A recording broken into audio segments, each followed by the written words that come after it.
Welcome to our channel One Step, where we post tutorial videos to help you guys fix a problem. In today's video, I will teach you guys how you guys can delete your Facebook story. So as you guys can see your story option at the top of your Facebook. That is basically your story which you uploaded on your Facebook or your Facebook page. So this is my story and I will show you how to delete this. And you guys can follow the same step which I do and you guys can delete your story as well. Now before I show you the steps on how to delete your Facebook story, if you guys are new to our channel One Step, hit the subscribe to our channel and you need to remember this. If you don't do anything, your story will automatically be deleted after 24 hours. But if you don't want to wait 24 hours, you can follow the step which I'm going to show you. But remember, once you delete your story, you cannot recover it ever again. It's going to be permanently deleted.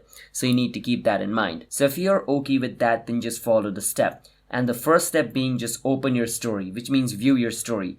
To view your story, you can just click on your story after you open Facebook. And at the top right of your Facebook story, you're going to see a 3 dot. Click on the 3 dot and from this 3 dot, it's going to show you all these options.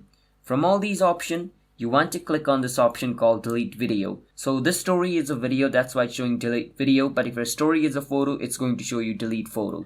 So it doesn't matter if it's delete video or photo. Just click on it and click on delete. Once you do that, your story will start to delete just like this once the loading is complete. So as you guys can see, my story has been deleted. That's how you guys can delete your Facebook story. So if you guys found our video helpful, so hit that subscribe to our channel One Step. I'll see you guys next time.